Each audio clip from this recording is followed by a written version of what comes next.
Shri Gurubhyo Namaha. Episode 46 deals with Guru Part 5. Through this episode, Acharyal brings out a very important divine message that a Sishya who is steadfast in devotion towards his Guru gets the blessings of gods and the Devas.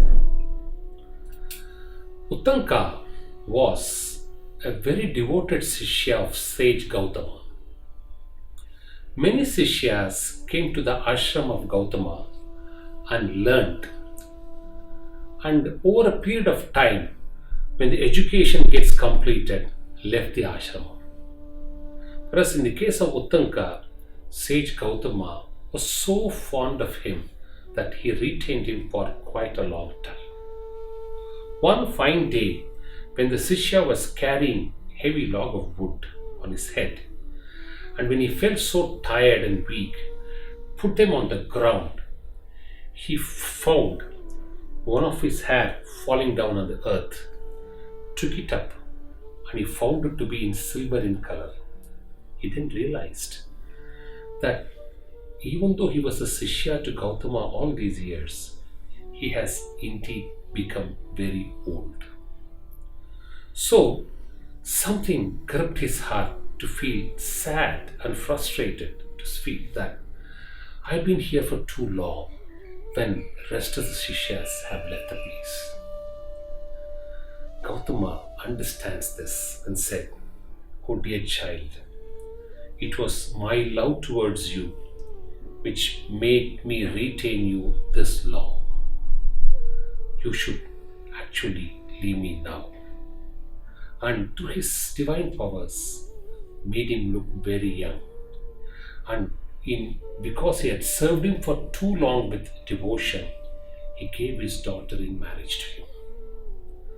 Uttanka fell at the feet of sage Gautama and wanted to know what should he offer as dakshina, for which the Guru replied, "Whatever you can give me is not going to please me, because for an emancipated Guru, what could be the best offering or a dakshina is the gratification which the Guru gets.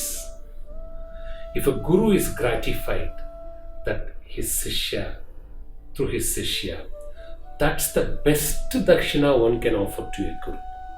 And therefore said, I'm more than gratified with you. I don't need any dakshina."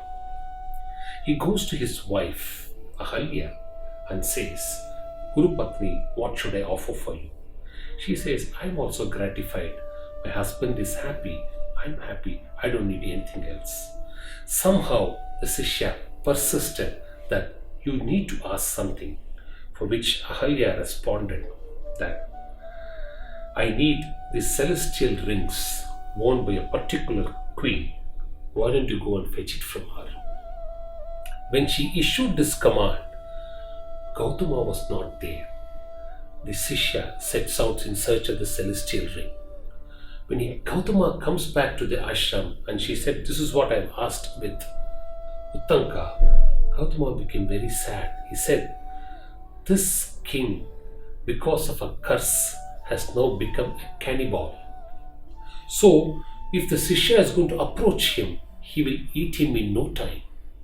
Therefore, why did you ask him to do?" Ahalya, the mother of compassion, felt very sad and he said, "You as a Guru should bless and protect him," for which Gautama replied, "Be it so." So, the Sishya goes to the cannibal king and pleads for the celestial ring. And the cannibal immediately said, "I am in now a state of hunger. Right time you have come, I am going to eat you." The Sishya says, "I have come here to execute the mission of my Guru. I have come here to serve my Guru's wife. And scriptures say, when you are in the process of doing a service to your Guru, you cannot be slave." That's the second message Acharyal gives through this. When you serve a Guru, no harm will occur to you. And the cannibal therefore said, all right, I shall spare you. For which the Sishya agreed, let me fetch that celestial ring from your wife, hand it over to my Guru Patni, I shall come back and surrender, you can eat me. The agreement was struck. He therefore directs him to go to his wife. He goes to his wife, the queen, and says, can you kindly give me the celestial ring? I have to offer it as a dakshina to my Guru Patni. For which the queen said, I don't mind giving it to you, but I do not know whether are you an entitled person.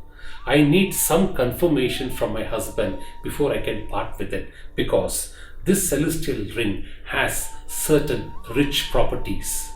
It wards you off from hunger, from thirst, from fear, from poison, from dangers, and it can fit the size of any ear. These are the specific attributes of this celestial earring. And in fact, the Nagas, the Devas, and the Yakshas are after this ring. If somebody keeps these rings on the floor, the Nagas will steal it. If somebody eats impure food, Yakshas will take it. And if somebody doesn't take care of this ring properly, then the Devas will carry. Therefore, I need your identification. So the Sishya comes back to the cannibal king again and pleads him that, why don't you give me some signature? For which the king says, go and tell my wife that by giving you this ring, I will be emancipated and I will be removed of my curse, and punyam will accrue to her. And now the Sishya puts an intelligent question. He says, my promise is, I'll have to go and hand over the ring and come back to you, and you can eat me.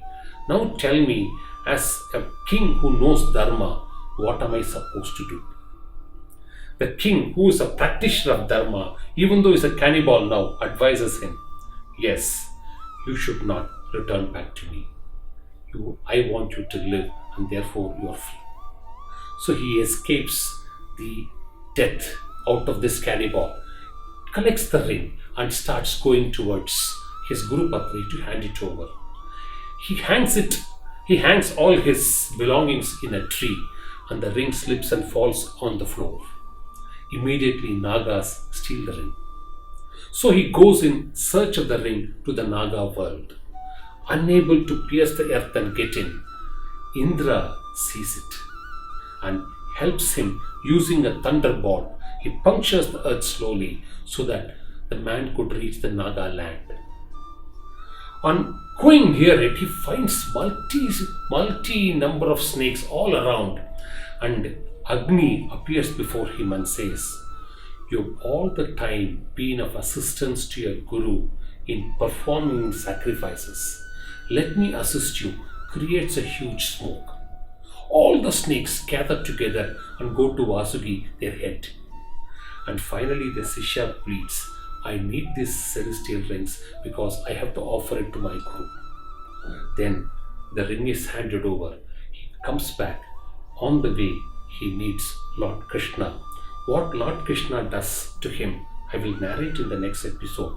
But the message is, he hands it over to his Guru Patni and she gets gratified. Acharyal says, sincere devotion to your Guru will ward off all dangers in your life. A gratification by a Guru is the best dakshina, and one who serves the Guru will always be blessed both by the Devas and the gods. Shri Guru Pyo Namaha.